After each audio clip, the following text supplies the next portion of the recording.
Great. It's good to be with you guys again. Hopefully, you had some good takeaways from our first session. Today, I'm going to pivot on you a little bit and I'm going to jump in and I want to talk about you know, kind of the fuel to what's happening out there around AI.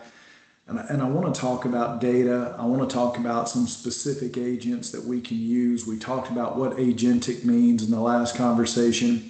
And I want to give you some tools that are out there and available for you to use today, in addition to starting to get into prompting.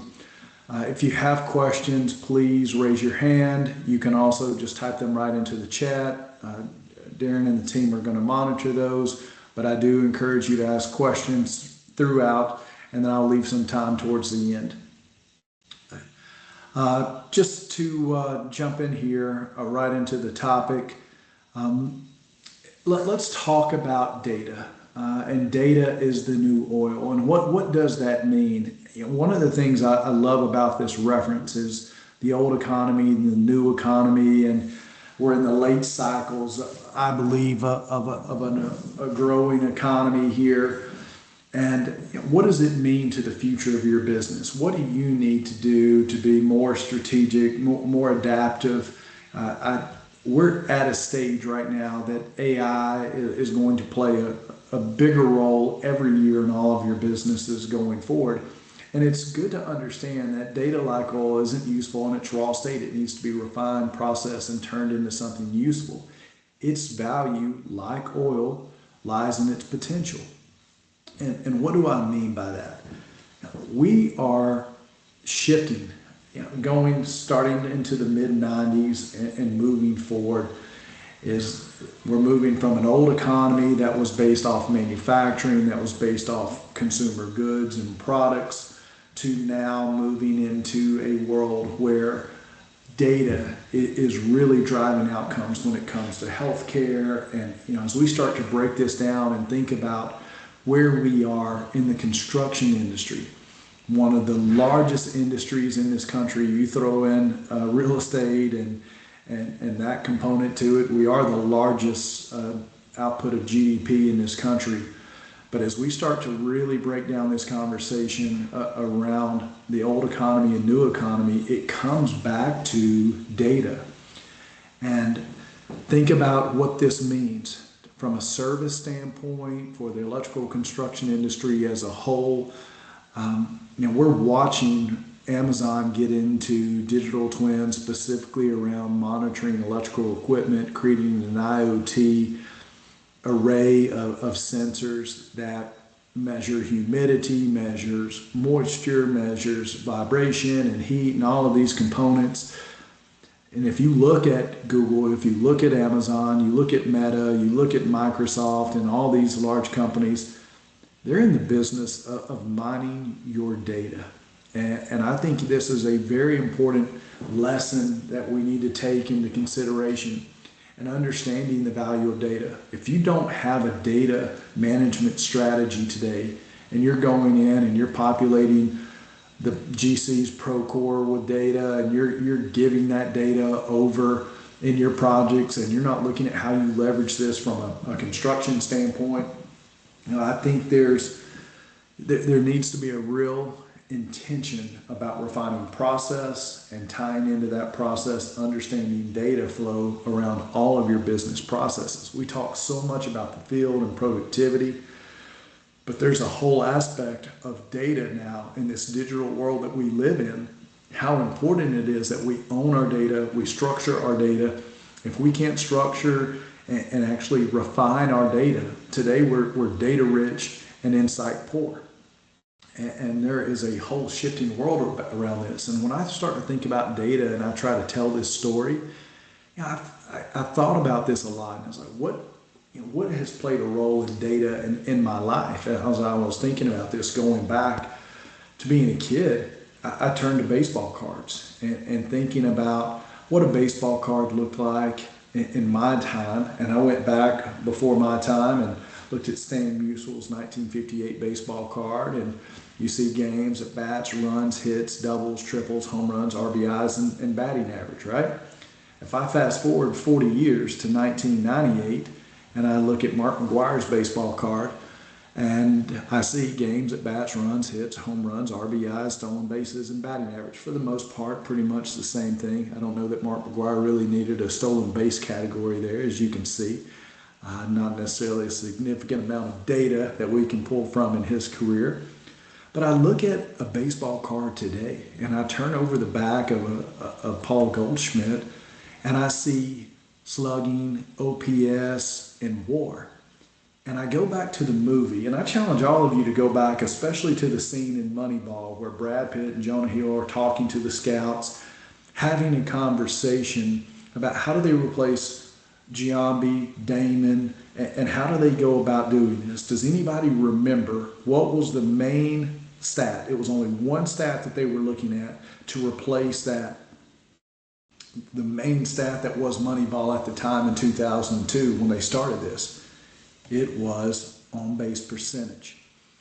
And I encourage you to go back and listen to those conversations around the table with those scouts, what they were talking about when it came to confidence and certain skill sets they were looking at, or could be red flags for what a player is.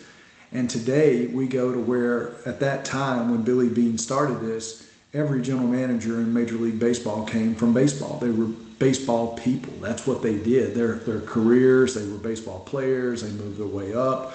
They all came from the industry of baseball. Today, there are no major general managers that come from, there was only two left when Beane retired, but now they all come from business. And whether it's football, whether it's hockey, analytics and Moneyball plays a role in everything. And it's now about on-base percentage, slugging percentage, plus your OPS, which is on base and slugging, your WAR, your expected run value. And I bring all of this up, and I think about this data to think about from your standpoint, what AI should be doing. Remember, the holy grail of AI is to get predictive, but you have to have data. You have to have enough data to get visibility.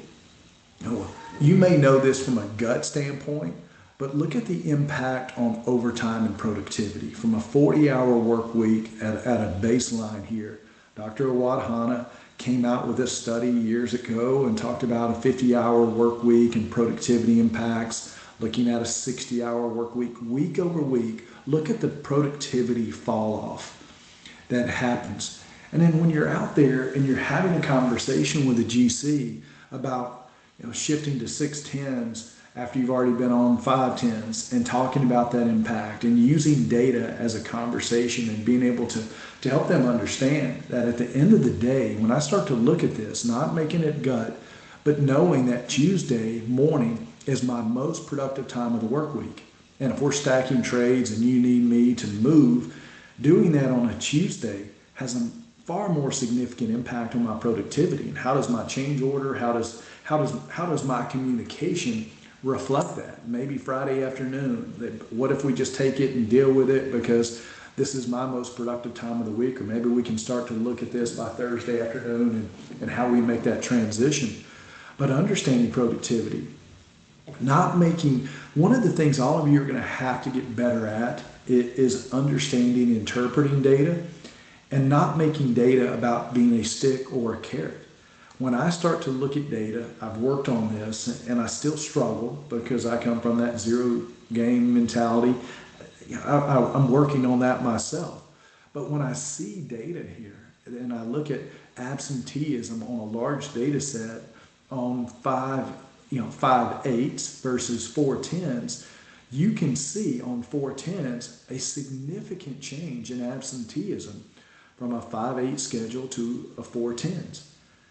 The question that now should even be asked is, what if I get better productivity and I get better attendance from 4/9s? Now, Josh, that might be absolute, it might be blasphemy that you're calling me out and saying, Josh, why would you even say that? Well, we need to let the data speak for itself in so many aspects of our business, from communicating and understanding. You cannot manage what you cannot measure. If you're not measuring rework, you can't manage rework.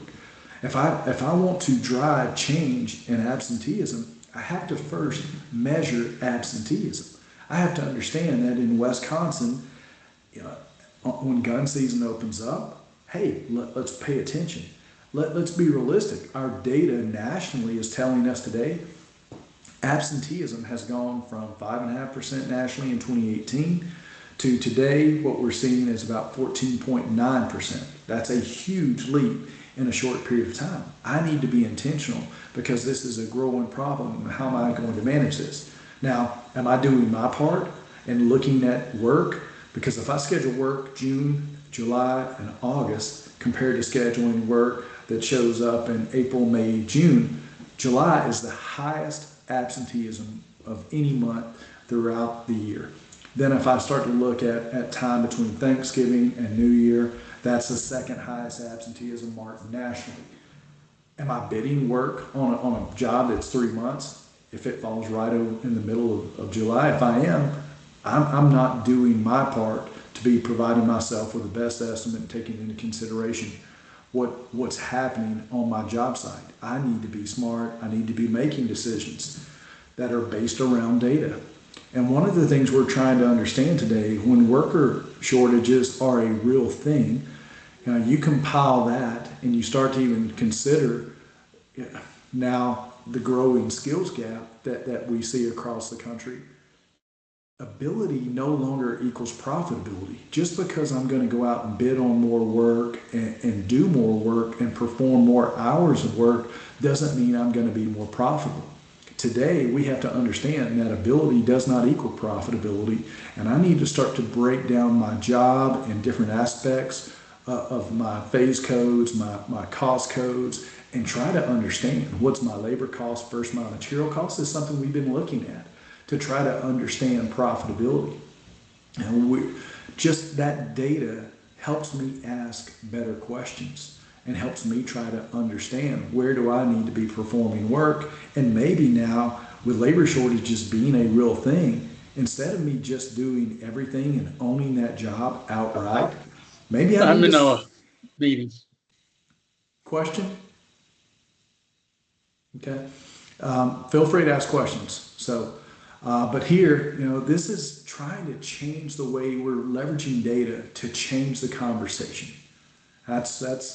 This is all about trying to understand, hey, maybe I need to self-perform feeder wire, but maybe I need to look at where in the past I would have mounted that 2 meg generator, where I would have gone in and I would have done certain performed work. Today, I got to rethink that. And just because I can doesn't mean that I should. The game is changing, and we can't play by the old model. And what I want to start to get you thinking about AI and why this is so important. If your data is not structured, if you're not formalizing how you're capturing data, you can't gain insights from that. Again, it goes back to that concept of data rich, insight poor. What does the baseball card look like for a PM? What does the baseball card look like for a foreman? What does the baseball card look like for a superintendent? What about an electrician? What does that scorecard look like? How about a job? I can't take my best PM, throw them at bad jobs. I can't take my best foreman, throw them at bad jobs, and then score them, knowing that I'm putting them at a disadvantage. If we don't pay attention to this, the average days outstanding on a 30-day invoice, 30-day payment terms on an invoice for a NECA contractor is 84.4 days. That's a significant number. By knowing that, without doing anything, you don't have to use artificial intelligence to solve that problem. Most of the time, you need to understand that you have a problem. And data is what can help you. Now, over time, you can start to use AI to automate that data collection, to give insights, to create automatic dashboards. But we're at a point today that, I'm making money.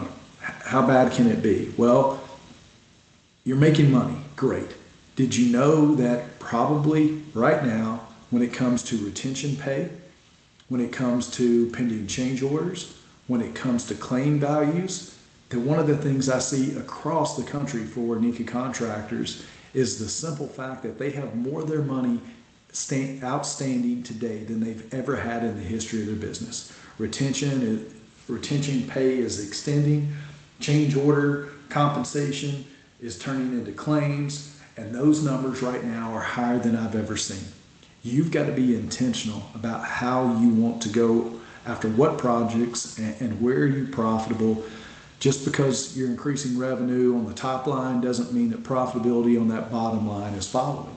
I try to give you the example here. If you don't understand your business well enough, I don't know where I'm profitable, I don't know where I'm making money, where I'm losing money. Josh, I'm making money, I'm good. What I'm here to tell you is that think about with data what we can start to do, like bid velocity.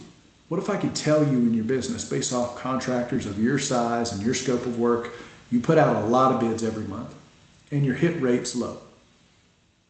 That may seem like a problem, and maybe it is, but it's a better problem than the alternative is I don't put out many bids every month and my hit rate is really high. The alternative is I'm either high on the first option, or on that latter option there, I'm low. I don't put out many bids and I win a lot.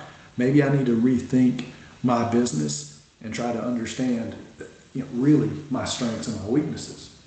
Even the ability to look at across the country or regionally or even at a state level, trying to understand, using data to support decisions in your business, those insights are critical.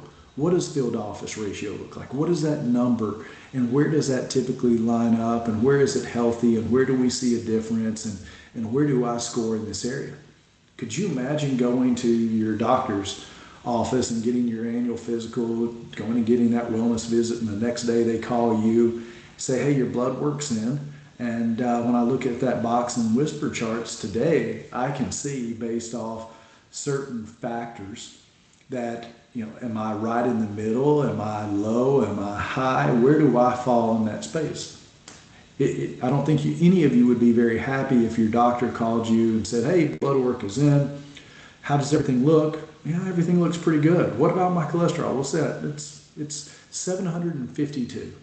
Is that good or bad? Well, based off the fact you walked in here and came in and got your blood work, did your physical, you left, and you answered the phone today, how bad could it be?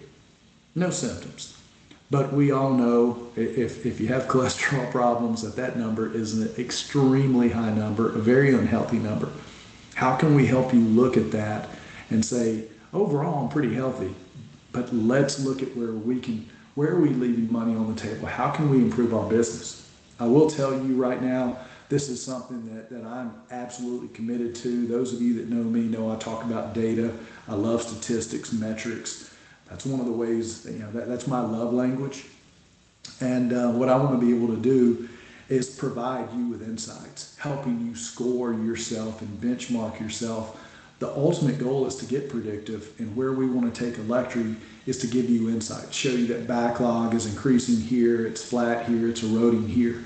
Show you, hey, what is the composite labor rate for a non-union shop in the state of Wisconsin? What does that look like? How do we have conversations around that, and maybe even bring that to the table with IBW and help them understand some of the challenges that we're facing, understanding revenue, understanding profitability, understanding our cost for technology. What is that? How much money do you spend, and how does that compare to contractors similar in your size in your market?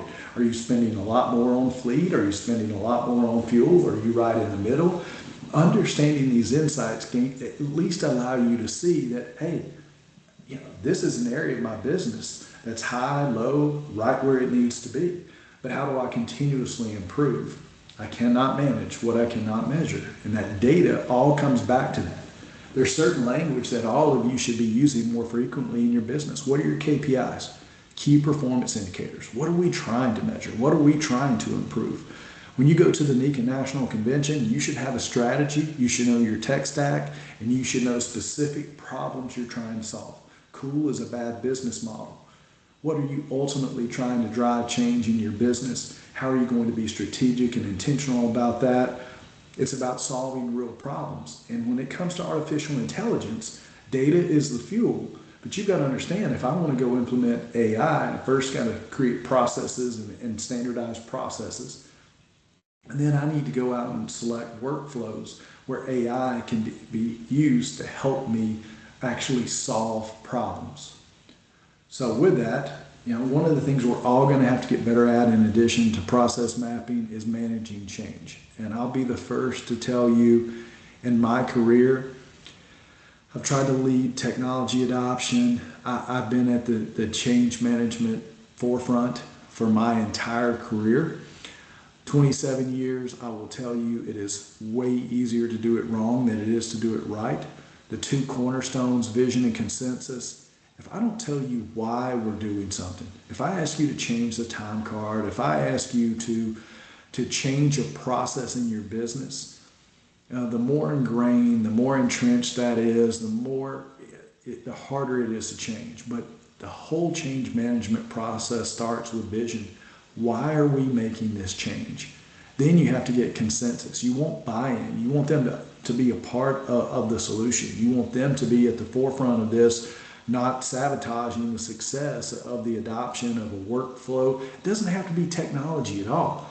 Any change in your business, it has to follow these steps. If you don't communicate vision, if you don't get buy-in, those are two cornerstones that I found that you have to really be able to get those two. If I had to do weighted averages on the different tools here and the different buckets, vision and consensus are the heaviest weighted.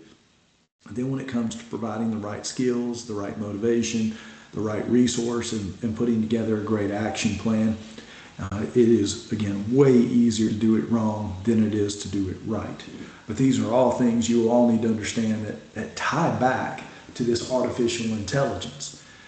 And while a lot of you, I threw this slide in, I was actually on a call earlier, and we talked so much about eating the elephant one bite at a time. I will tell you, I truly believe AI is not about having one person in your company that's leading your AI efforts. I'm not saying not have that person, but AI is one of those things that everyone in your company needs to have an understanding. Everyone needs to understand, how to leverage these tools and resources to make them more efficient, to make them better managers of their own time, to understand the value of data, to really understand what is a key performance indicator, how do we benchmark key performance indicators, and then ultimately, everyone needs to be thinking about standard operating procedures. Those three KPIs, SOPs, key performance indicators, and SOPs.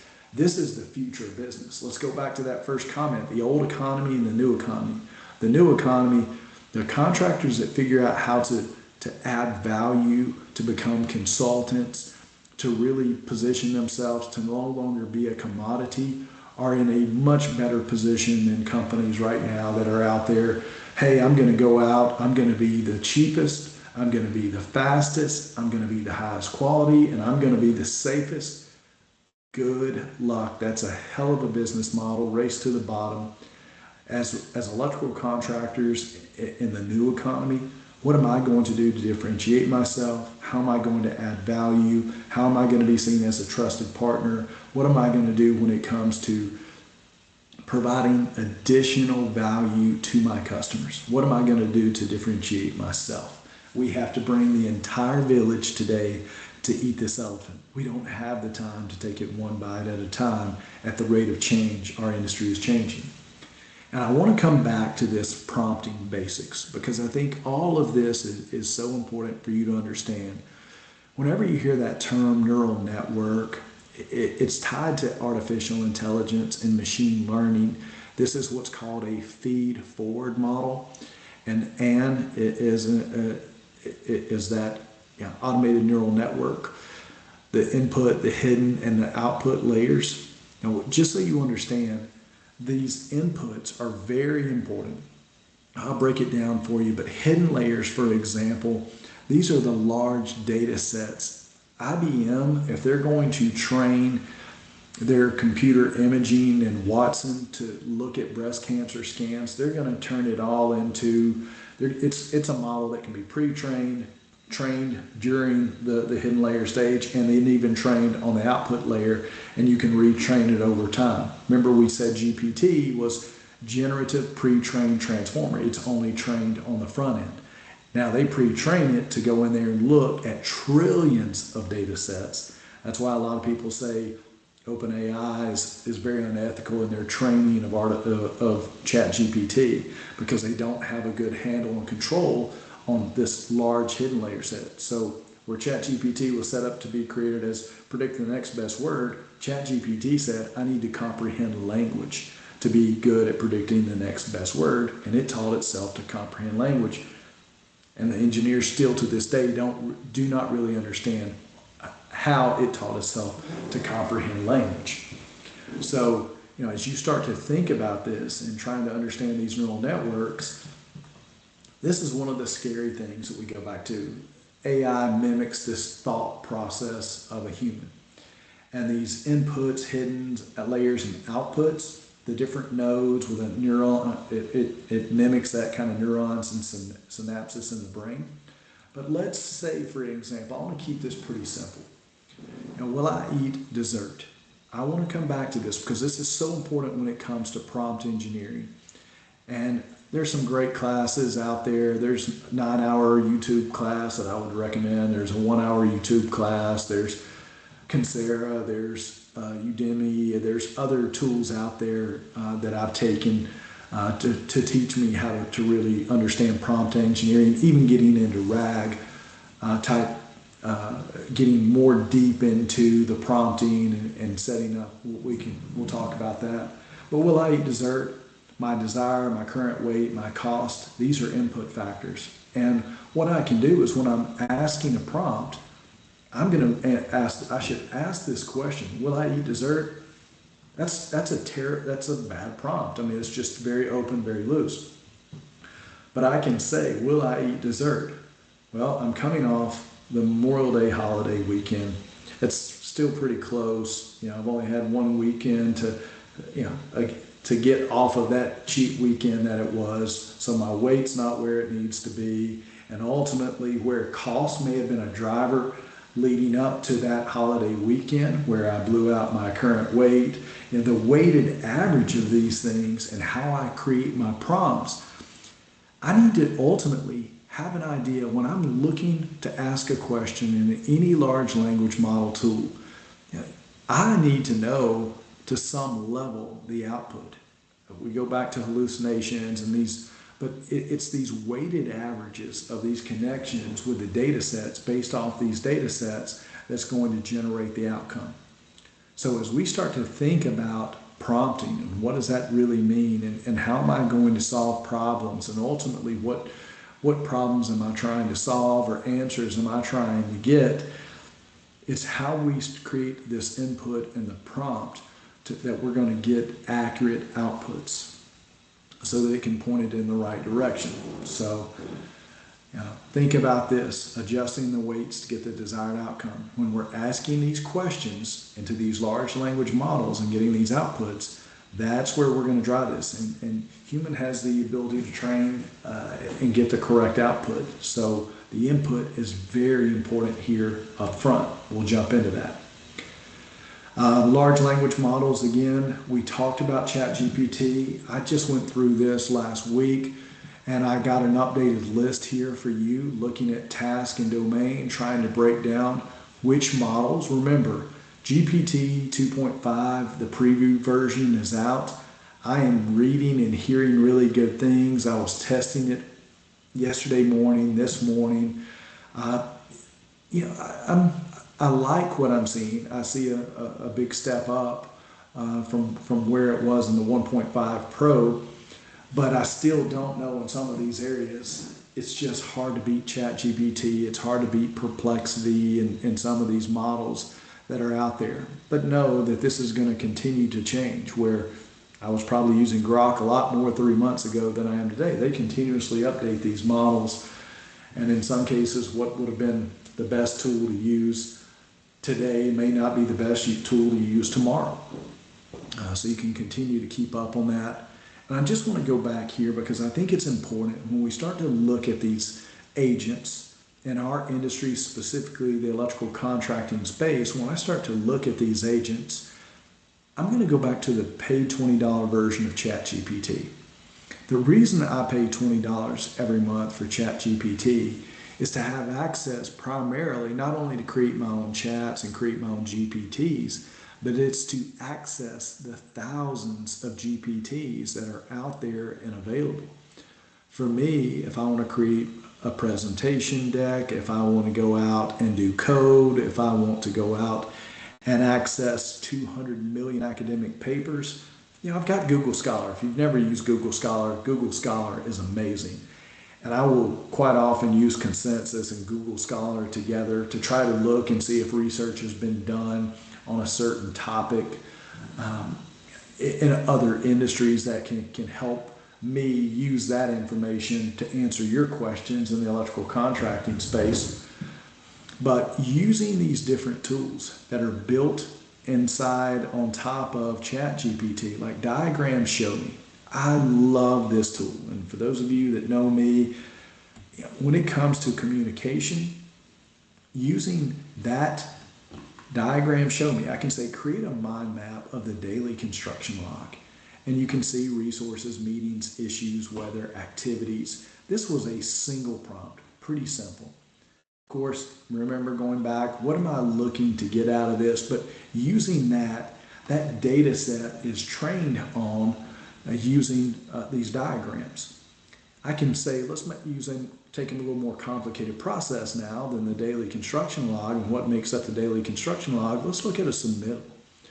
To create a submittal, as I'm starting to review this and go through the process, revisions, submissions, this is a single prompt here again too. And I can always go back and add additional prompts to get more granularity, to get other levels. And I can say, let's go to even a third level here to really map this out. This is a great place for you to think about contracts. Let's map out the process that is reviewing a contract. Let's map out the process of creating an invoice. Let's map out the process of steps and try to understand. I think we get so caught up. I get asked all the time, Josh, how much money do you spend every month on these tools? Well, some months it's $200, some months it's $50, some months it's more or less, but I would say 200 is kind of high. But I think we're asking the wrong question when we talk about price and not talking about value.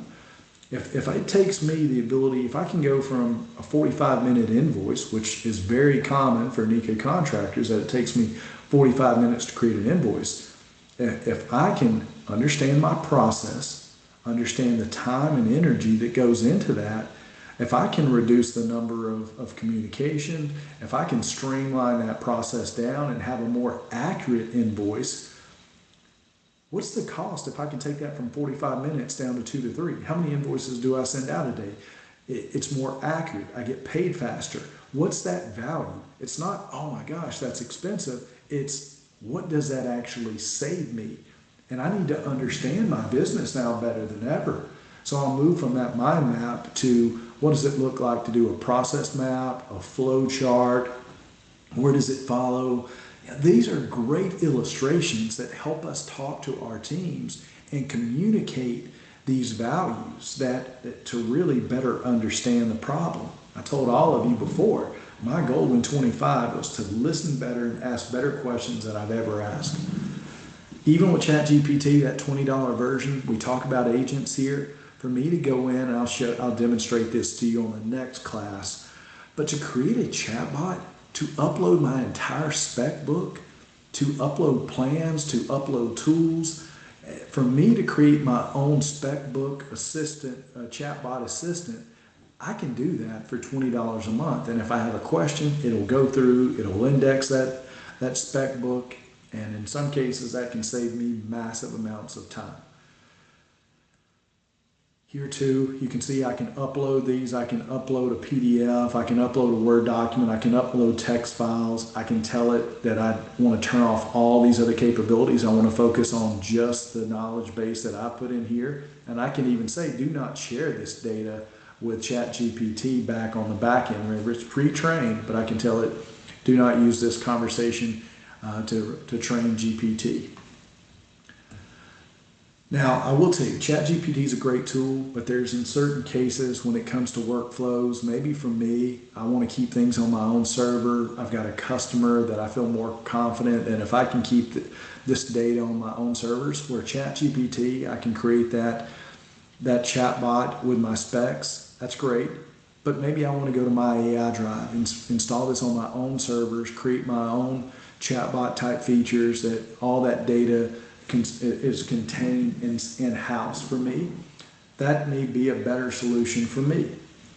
Now, I will tell you, I love ChatGPT, I love my AI drive, but using either one of those out in the field and trying to get that information in the hands of my foreman or even an electrician, if they have questions, it's probably better for them to use a tool like Trump Text or other solutions that give me the ability to talk to text, and it's on my app and it's stored behind the scenes. It's all about that user experience, that user interface that makes it easy to drive that adoption. So even though I'm doing ultimately the same thing, I'm trying to find what I need in this spec. ChatGPT can do that. Is it the right application? Maybe yes, maybe no. Is it my AI drive or DocAlysis? Maybe yes, maybe no. Or is it Trump Text? I'm solving the same problem, but it's about the user experience, that user interface that helps me drive that adoption. It goes back to the problem solving and getting that consensus of workflows.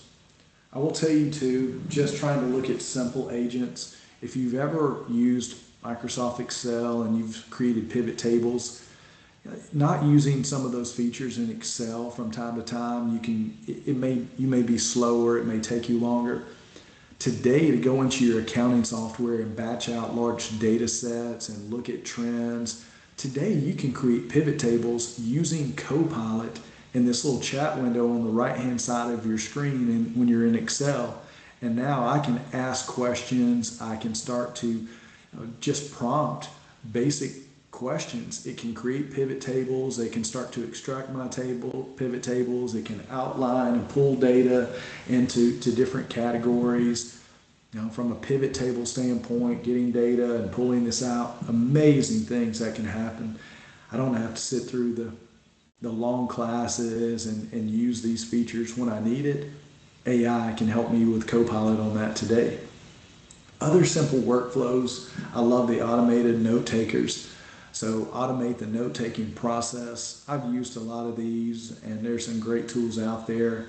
I now use Fireflies, but I'm a fan of Fathom and Otter, and Read doesn't, it kind of takes, there's some data concerns that I have around Read AI.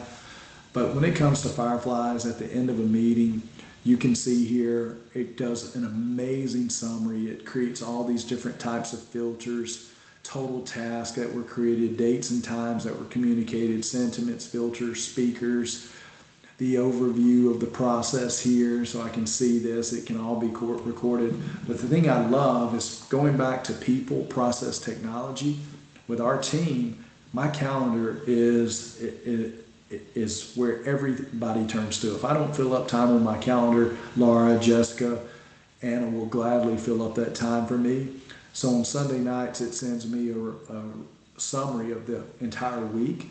I can take that summary and I can now check if it's done, or I can actually take some of those items now and use a tool called Method that sits on top of my Outlook calendar. There's so much out there, guys, when it comes to taking Fireflies, creating my to-do list, taking those outputs here, turning them into a weekly to-do list, carve time out on my calendar. I can say this is going to take me 15 minutes. I can do it later in the day. It's no big deal. This is going to take me an hour. I really need to be fresh. I'm best in the morning, so allocate this for in the morning. Maybe I need to even have just 30 minutes of prep time to get set up to be ready for this. You can put those things in using tools like Method. It ties in and it can automatically populate your calendar on Sunday night. That way, when the team gets in there, people, process, technology, this is how we like to work. And trying to use an overview of these agents too, so you understand how they work. TestFit's been around for about 3 years. I can go to Google Earth. I can go into Google Earth, lay out my space and say, I want to enter from the north side. I need this many parking spaces. I want this much as far as from an occupancy standpoint to be office space, to have window frontage, to be, I want the building to be positioned this way. I can put in all these factors and basically create very much like a prompt and put in all this data, and then in a matter of seconds, based off the location, the site, the constraints that I've given it, it can go in and give you based off the data and the occupancy rules, here's the top 6, here's the pros, here's the cons, here's things you want to think about. It can run thousands of iterations in a matter of minutes and giving you feedback and testing those things out. We're going to continue to see more of that. And where I think AI has some of the strongest capabilities going back to these chatbots, think about if we have today the code book, think about if we have NFPA, think about if we have OSHA, the ability to communicate and use a tool that just requires communication and just talking and getting answers back. If you've not downloaded Perplexity, if you've not downloaded ChatGPT, if you've not downloaded Copilot or Gemini, there's chat capabilities that we can use. I can show you that. But I believe data collection is going to be so more passive. And not only will it be passive, I can grab this, capture more data, and I can structure that data easier than ever before. So today, Nifty can text me and I can talk to text back, and it can automatically, based off a series of text messages, summarize all those and put those in and create my daily log in the Procore. FieldVox came out during COVID, and today I don't have to have that. There's auto dialers and there's other tools. I mean, if you're looking to automate your office attendant, if you're a Windows group, there's Smith AI, there's so many of these tools that are out there, but I could get a phone call, and when I get a phone call, automatically could have some if this then that statements every day at 3:45. Call my project managers, my superintendent, my foreman, and ask them a series of questions. Honestly, you could make it time card, you could make it daily reports. Based off your answers, it could ask you different questions. It's so easy to have that conversation. And I could do an if this then that statement, say every time I get back in the service van or the service truck, when I connect back and it sees that I hook up to this Wi-Fi, I can be prompted to make a call. Hey, I see you're back in the van. Are you ready to give me your work order for that service call? It's not tracking, it's not doing any of that. That's not what we're talking about here. It's just trying to prompt, get that work order and a series of questions with the chatbot, the Q&A. If you've not leveraged Live Count and Trimble, I've not used it personally, but I'm hearing good things. I have used AEC Inspire. I have used Drawer AI. The ability to automate takeoffs and streamline the takeoff process, making me 20% more efficient, 50% more efficient. As if you've not, I saw Drawers update just a couple weeks ago now, really impressed. I can ask any of these tools, are there discrepancies in my plans and my specs? It will give me feedback showing me where there's discrepancies from what the spec reads and what the plans are currently showing. Having the ability to train these tools, very powerful. And if you would have asked me just 3 years ago, Josh, really 2 years ago, probably getting to that point now, 2 to 3 years ago, when's estimating going to make a change, play a bigger role in electrical contracting? Well, guess what? I would have said it's probably a decade away. I'm watching Pellis, I'm watching them work with NECA contracting companies, and I'm telling you what, this tool is gaining momentum every single day. Document Crunch, listen, this is a powerful tool, the ability to communicate with your contracts. ELECTRI has created a template trying to benchmark and score the dirty dozen, as I call them, looking at payment terms, looking at price escalations, indemnity, liquidated damages, trying to give you guidance to say, hey, here's the language most contractors get. 77% of your peers sign this language. Don't sign less than this. The top 18% are getting this best practice language. But the ability, do I have the right to stop work for non-payment? Boom. Yes, you do have the right to stop work. Page 9.7, page 26, and clause 9.7. What about summarized payment terms from my project team? Give me super concise bullet points. The ability to go in there and do this even Black Boiler now will go in and allow you to track changes. You can do this in Word if you've ever done it, taken the training. It's a class that we even offer to try to help you in Word. But using some of these tools to track changes can be very complicated, but using AI now and tools like Black Boiler make that a lot easier. Even service, you're starting to see tools out there leveraging data, collecting that data, summarizing that data. eGalvanic is trying to take all this documentation and provide contractors with tools. So understanding your data management strategy is now more important than ever. Now, when it comes to leveraging these tools, we talked about these 6. These are the 6 that I use most frequently. There are some other models. I'll use a Llama model from time to time. I'm doing some RAG work now, which is the automated generation, retrieval automation. It's that next wave of kind of a deeper dive into prompting. But remember, when you're out here prompting, we'll jump into this here together. I'll share all these slides with you again. Great tool that I found on some prompting basics, do's and don'ts.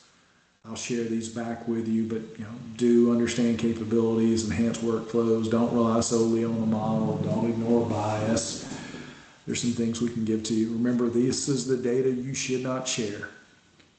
Anything else, which is a lot, personal, these are the things you don't share. You can share this with your team. You can use this as a document, as a guideline to say, hey, these are the things that none of you need to share. If you have questions about it, you can ask those questions. But creating a document for guidelines for anyone in your company, this is what data we should not be sharing. So let's come back. We've talked about text. We've talked about replying to a text. We've talked about replying to an email. And one of the things I want us to come back to in this next phase here is you can take a picture of your screen right now. Write an RFI about ductwork encroaching on NEC, required electrical clearance zones of electrical switchgear rated above 1200 amps, give specific distances using NFPA 70 section 110.26. If you take a picture on your phone, copy that text on that picture and just paste it into Perplexity. Look at the difference, and if you paste that into Perplexity, get that answer, response. If I want to come back in here now and I want to grab this and put this into Perplexity, I'll go back here for just a second. I would use Perplexity on this. Anytime it comes to code, anytime we start to look at these different tools here, let me just come back to it, but I'll stop sharing for a second. Let me come back to sharing for a moment. We'll jump in and out of these just so you guys can see it. But I want you to get a few examples here that here's why I use copy. So let me come back in here for a second. I'll share my screen again. Let's go here.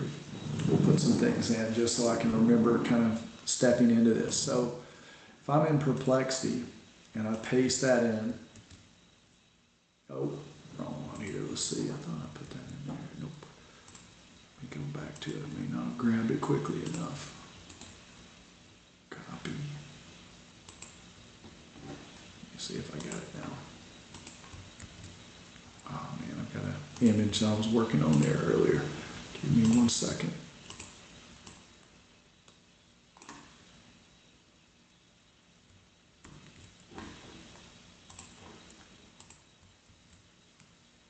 I was trying to pull that in, and I've already exceeded my, let me do this. I was trying to pull it into, so it's taking it out of text, but you can see here on ChatGPT, let me go back to Perplexity here for a second. I'll show you. Perplexity is one I would actually prefer to write this in. I can copy and paste out of this, but you know what I'll do? It's fine. That's the way that's being pulled in. I may have copied that out of another one. Maybe that's why that text was coming in that way. Write an RFI. do this. We'll put this in.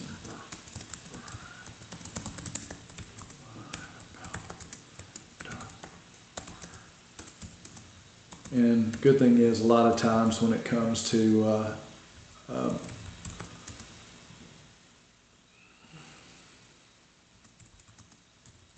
if I mess up my text, it's not that big of a deal.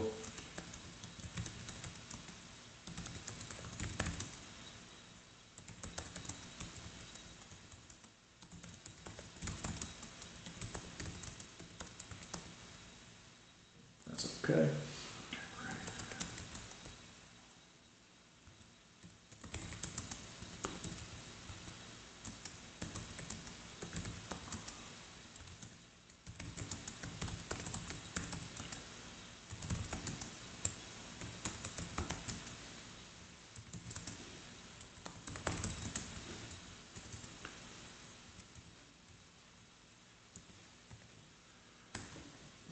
Guys, I'm here to tell you that as you start to use these tools, a lot of times when it comes to code and it comes to NFPA or NEC, the content that it's pulling from here and how things are being trained, I will tell you firsthand that I find I get better responses, I get better emails from Perplexity than I do in certain cases than ChatGPT, Grok, Llama, other models that are out there. But you can see here, NEC section, the working space, the depth, the width, the height, the dedicated equipment space. I challenge you to put this in front of some of your code professionals. What you need to be thinking about when you create this, you have the ability to come out here and put in, what if I want to summarize the latest code changes in NEC 2023 and make sure to highlight class 4 safe to touch. So I can start with something as simple as this, and I like asking these questions in ChatGPT. Now I may need to come back in here and let me copy and paste this and put this into Perplexity. I try to do as much of this on my phone as I possibly can because I just find that using my phone, it really helps me to take this and think about it, and I use the tools more frequently. So you can see some of the NEC code. I can say take all of this information and create an outline for a 30-minute presentation to facilitate conversation within my company. And I can tell it to turn it into a PowerPoint slide, use this outline, turn it into a PowerPoint presentation. If you've never done that, I would highly, highly recommend doing that. Great workflow, and you can see here breaking it down 2 minutes, spotlight class 4 power systems, talking about safe to touch, why is it different. These are all powerful things. I just got an update from FMI, and it's about 17 pages, and I just didn't have time on the economy this morning. And instead of me taking the time and energy, where did I drop? I just dropped it on my desktop. I downloaded the PDF that they emailed me, and I'll take that PDF here, and I'll take that PDF, just drop it into ChatGPT, and I'll say summarize the following document.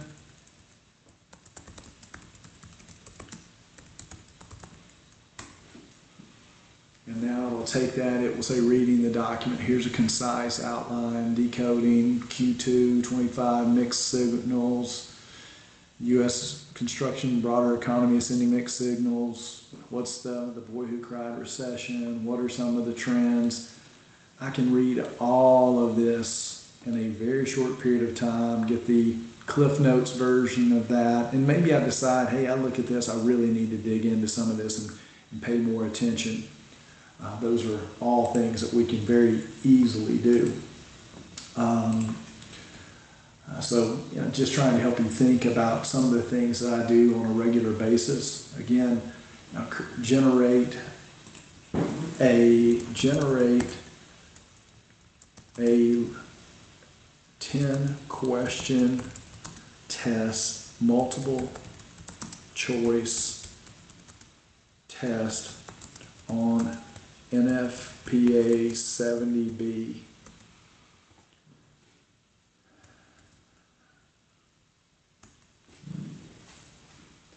Instead of me going out and creating a white paper and sharing that with my team, look at what I can start to do now is building out safety. I create a lot of questions and do a lot of tests just because I find it's a great way to point out to individuals that how much they don't know. So, and I can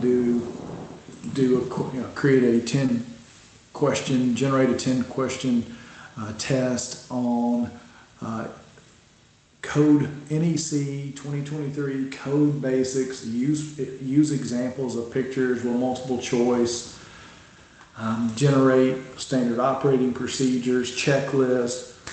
There's so much that we can start to do when it comes to prompting, but you really want to think about it. Remember how we talked about it last time is you want to, and if it's all under the same chat, I don't typically jump around. I'll typically start a new chat here, but I will tell you if I go to these GPTs, this is under the GPTs with the $20 version. This is where I have the ability to come back and look. If I type in electrical, guess what someone has uploaded here under electrical. When I see electrical and it searches all these GPTs, the electrical code expert. So here's my code expert that I can start to chat with and asking questions with because they've uploaded NEC. So, any questions, Darren? I'll kind of stop from here. Get these on your apps, guys. Get the apps downloaded on your phones. Get the apps downloaded on your phones. Start using these tools on a more frequent basis using your phone. Ask the right questions. Yeah, no, I think everything's been really good, Josh. Dan Shea just sent out a reminder, if anybody didn't see it in the chat section, that you were on the paid version. So it kind of protects your data, and that you're shielding your data from everyone else. And then you have the search options that you just shown. Great. That's a good point to make. We'll get in more next time on the third session here. We'll dig in a little bit deeper. We'll create a chat bot. I'll show you some other agents out there, of these agents that I showed you here today, trying to solve specific problems. I'll tell you, like Drawer AI, EC Inspire, Live Count, they're not perfect, but man, they're powerful tools. Pellis is in the still early stages, but there's some amazing things that it can do. I'm just trying to give you examples of things to look at in your own businesses that can help you be more efficient and easily break into leveraging these artificial intelligence tools. But I wanted to really drive home the point today of data and what you need to be doing in your own businesses to look at how do you structure that data to be ready for AI as these agents start to come online. Okay. Well, as always, Josh, we thank you for your time. Anything under chat or any questions? So I imagine they're still making sure they're jotting down all their notes. Well, listen, I'll send both of these slide decks to you, and you can go ahead and get them out to the teams from last week and this week. And if you need anything else, guys, feel free to reach out. I'm always happy to help you, and appreciate the opportunity to speak with this group. Well, we appreciate it. And to everybody that attended, we are keeping the videos recorded, and we will make sure you have access to them. Changing out another method that you can access them, so we'll get those to you guys. Other than that, I think we're good, Josh. Really Good appreciate it. stuff. Thank you. You know it. Have a great one. Take care. Bye. Yep.